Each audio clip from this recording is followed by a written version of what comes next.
تکړه یې ساتونه ښه دي په والا خیر زه ښه یم، ته څنګه ده؟ طبیعت دې څنګه ده؟ الله بس شکر دغه دی تېرېږي ژوند دی بس سالونه ژوند دي د خدای تېروي. واقعیت والا دی حالونه دغسې دي چې اوس دغه هغه وایي مونږ د رواني ورزش وکړئ او طالبان خوش کړئ، نو داسې نه وي چې مونږ طالبان هم خوش کړو او دوی رانیسي بیا.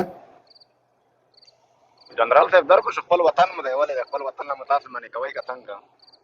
منې کوو نه، خو دلته به خوږول نه کوئ که نه، تاسو خوږول کوئ. کله کله به سره خوږوم کله کله به بیا پټیم سره په یو بل لګوم دا خو دغه د دنیا یو اصل دی که اوس څه ورته وایي شیخه دا خوږول کوي؟ څنګه یې ځوانه؟ سره خوږوو کله کله به بیا د یو بل ملهم جوړېږو. نه نو ولې خوږولو ته خبره لاړه چې بیا ملهم جوړېږو؟ زما د ادب نه جنرال صاحب پوه نه شو وایم مخکې مو خوښ کړي دي اوس به یو بل ملهم باید جوړ شو دا وخت نور د خوږولو نه دی نور باید له خوږولو تېر شو د دې هېواد لپاره په شریکه کار وکړو که هغه ته یې که ته یې که احمد دی که محمود دی ټول د دې هېواد بچیان دي او باید د هېواد په شریکه کار وکړو. بالکل دا خبره د سل په سله حقیقي ده. بیا رغونې کې کار وکړو وروره ګله او هېواد جوړ کړو پسرلی لا روان دی ونې کېږدو. بالکل نور له دغې بدبختۍ جنرال صاحب ټول افغانان په تنګ دي ستړي دي نور باید دغه د مینې او د ورورګلوۍ او یو داسې ژوند باید وکړو چې دغه نومونه نور لمونږ تاسو له مابین د لاړ چې دغه د خلقي پرچم طالب مجاهد او دغه د جمهوریت دا ټول باید له منځه یوسو لپاره باید ورسره کار وکړو. جنرال صاحب دغسې یو حساب دی اتفاق خبره وکړه بیا دې په خدای په زر ټاپې در باندې لګېږي بیا دې نه پرېږدي وایي چې ته لاړې ته هغه شوې ته دغه شوې یعنې په یو جامه کې دې څوک پرېږدي نه. نو ته دې چا په کیسه کې خو وایي دی که نه اوس دا دومره وخت دوی وویلې خبرې کولې او طالب پاکستانی دی او طالب پنجاپی دی او طالب دا دی او تر هغو پورې د امریکا ډالرو طالب پنجاپی چې کله وروره ډالر ختم سو همدغه ملک یې همدغه پنجاپیانو ته پرېښوده نو که پنجاپي خبره وي خو نو دا خو ډېره باده خبره ده وروره.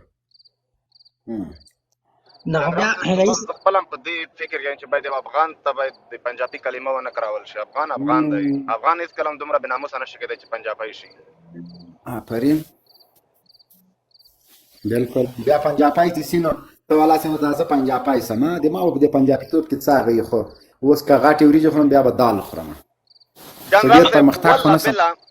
د الله په ذات مې د قسم که دومره تمام درته لرم او نه دومره زه د هېچ چا نه ته د چا په کیسه خو زه وایم چې والله بله تر تا وطن پرست افغان به هېڅ وي نه زه په دې زړه کې خپله پوهېږم زه غیر د خدای نه د چا تمه په خدای که لرم نه مې د خدای چا ته محتاج کړي خو بیا دلته وخت کې چې یو اوس دا په خدای چې دا تا ته زه د افغان لقب درکړم چې ته افغان یې په خټ افغان یې د مور و پلار افغان پیدا شوی په دې خاوره ژوند کې بیا هم خلک وایي چې وره دا لاړو طالب ته تسلیم شو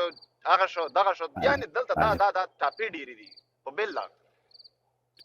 بیخي ډېرې دي بیخي ټاپې خو بیخي ډېرې دي او بل داسې دا کار چې غرونه چې هو بالکل رئیس وروره د ټاپو باندې ګوره اوس یو سړی په سمه لار باندې ځي او خپله پوهېږي چې زه په سمه لار ځم هغه نه باید د چا خبرو ته غوږ ونیسي هغه نه باید چا پسې غوږ ویسي نه هغه نه باید د چا مشورو ته چرت ووایي خپل عقل نه باید کار واخلي خپل وجدان نه باید سړی کار واخلي خپل ضمیر نه باید سړی کار واخلي د یو صحیح مسلمان نه پوښتنه باید وکړي د یو صحیح عالم نه سړی باید پوښتنه وکړي د که چېرته یوه معامله سړي ته په د آخرت په حساب کې چاته مخې ته ورته راسي باید د یو عالم نه پوښتنه وکړي. نو اوس موږ او تاسو غلطیانې کړي ګناهونه هم ډېر کړي ګناهونه دې الله راته معاف کړي او غلطیانې باید موږ په خپله اصلاح کړو دا نه چې اوس ما ته څوک اخطارونه راکړي جنرال صاحب زه د اخري خبره کوم مرکوزېږم زه وایم ګورې دا ټول ملګري دا ټول انډیوالان دا بعضې ډېرې جالبې صحنې موږ په خدای په دې هېواد کې ولیدې که نه ځکه د صحنې شهید حال و 100 کاله مو موږ تاسو د یو بل سره جنګ کړی مګر نن د جنګ وخت نور نه دی نن راځو ټول واقعیت نن راځئ په یو دسترخوان باندې کېنو داسې پرون طالب نه منل کېدم بیا زه راغلم زه نه منل کېدم نن بیا طالب نه منل کېږي سبا زه راځم بیا نه منل کېږم اخر څه کوو تر ابده همدغه نظامونه سره یو بل چپه کوو نور راځو د امن او د ورورګلوۍ په ټغر کې نو تر څو دغه هر څه له منځه لاړ شي او د یو ودان او روښانه افغانستان لپاره کار وکړو والله بلې د الله په ذات قسم خورم جنرال صاحب یعنې زه په دې دنیا مسلمان هېڅ تېر نه شم که زه په یو ګروپ پورې تړاو لرم یعنی د هیڅ کیسه کې نه په طالب پورې نه په جمهوریت پورې نه په بل چا پورې مخکې په جمهوریت کې مې کار کړی وظیفه مې کړې ده مګر دا وایم یو داسې فکر او سرجوشه د دنیا مو چې ولید د خلک مو چې ولید د دنیا دوکې مو ولید چې د افغانانو سره یې وکړي زه وایم چې نور باید د پردیو دپاره خپل افغان هېڅ قطعا باید ونه وژل شي افغان دی باید افغان پاتې شي همدغه زما هغه میسیج او همدغه مشال لاندې مشال به پېژنې ډېر هغه کوئ چې راپورته مې کوئ مشال وګوره زه به وګورم جنرال صاحب احتیاط کوه دې کار نه تېر سه پرون هم ګوره یو جنجال تېر سپکې خبرې خلک کوي جنرال صاحب دا کار ونه کړي نه یو 200 واره د سپکې خبرې وکړي سپکې به بېرته واوري ښه